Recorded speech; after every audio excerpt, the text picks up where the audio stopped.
Esiet sveicināti ikdienas pārdomās, lai nāk tavs vārds, kur mēs kopā darbdienu rītos no otrdienas līdz piekdienai lasam Dievu vārdu un mēģinam ieraudzīt, kā mēs to varam pielietot savā ikdienas dzīvē. Mani sauc Mārtiņš Ogle Ozoliņš, un jūs klausaties Baptistu draudzes vieta dievkalpojumu konspektus, kur patreiz mēs apskatām Jēzus kalna svētrunu, kas ir atrodama Mateja evaņģēlijā.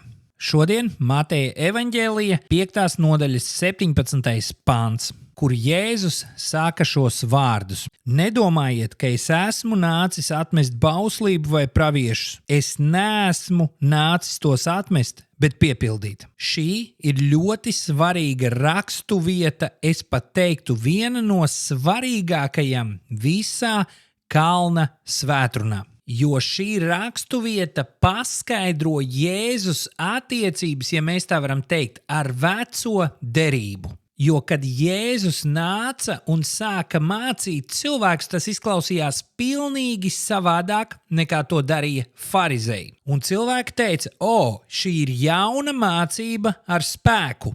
Bet Jēzus saka, nedomājiet, ka es esmu nācis atmest bauslību vai praviešus. Un šeit parādās šis pirmais vārds – nedomājiet, jeb nepieņemat šādu secinājumu. Jēzus izlabo nepareizu priekšstatu vēl pirms tas nostiprinās. Viņš uzreiz visu saliek pa plauktiem. Nedomājiet, ka es esmu nācis atmest. Un šis vārds atmest burtiski nozīmē nojaukt, sagraut, iznīcināt un padarīt par nederīgu. Jēzus saka, es neesmu nācis nojaukt to, ko Dievs ir uzcēlis un kas patiesībā norāda uz mani. Un tad Jēzus paskaidro, ko viņš ar to domā. Viņš nav nācis atmest bauslību un praviešus. Bauslība un pravieši nozīmē veco derību. Jēzus saka, es esmu nācis to piepildīt, un šis ir centrālais vārds šeit.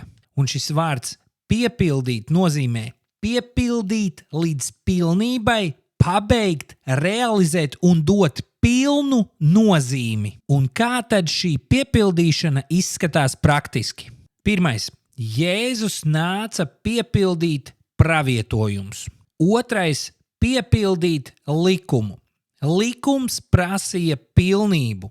Jēzus izdzīvoja šo dzīvi perfekti un piepildīja un izpildīja visu bauslību, jo nodzīvoja bez grēka. Un vecā derība nebija kļūda. Vecā derība bija ceļš uz Jēzu Kristu. Un šeit es gribētu, kad mēs kopā padomājam, kā mēs šo varam lietot praktiski savā ikdienā. Pirmais psalms saka tādus vārdus: svētīgs tas cilvēks, kas neseko bezdievīgo padomam, nedz staigā grēcinieku ceļus, nedz arī sēž paļātāju pulkā, bet kam prāts saistās pie tā kunga baušļiem un kas dienām un naktīm domā par viņa bauslību. Tāds ir līdzīgs kokam, kas stādīts pie ūdens upēm, kas savus augļus nes pareizā laikā un kam lapas nesavīst. Viss, ko viņš dara, tam labi izdodās. Šis psalms saka, ja mēs gribam būt svētīti, lai mēs domājam par tā kunga baušļiem dienām un naktīm. Bet tikko Mateja evaņģēlijā mēs lasījām, ka Jēzus ir nācis bauslību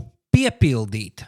Tas nozīmē, ka mums kā jaunās derības kristiešiem ir jādomā par to, kurš bauslību jau ir piepildījis, un tas ir Jēzus Kristus. Tas nenozīmē, ka mēs atmetam bauslību un dzīvojam kā gribam. Tas nozīmē, ka mēs savu skatu vēršam uz pašu pilnību Jēzu Kristu, kurš jau ir piepildījis to, ko mums kā cilvēkiem neizdodas. 2. vēstule Korintiešiem 3. nodaļa 18. pāns. Bet mēs visi atsaktām sejām Dieva godību redzēdami, kā spogulī topam pārvērsti viņa paša līdzībā no spožuma uz spožumu.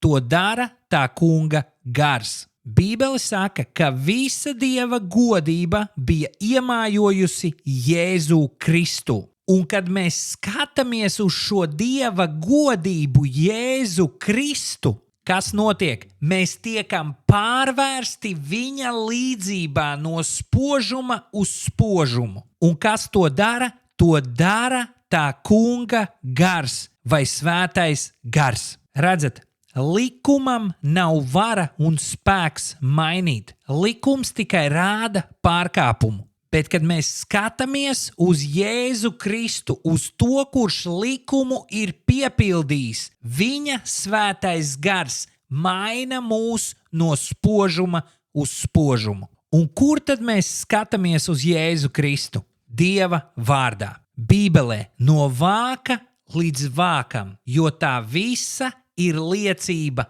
par Dieva darbu, kurš savu pilnību sasniedz Jēzu Kristu.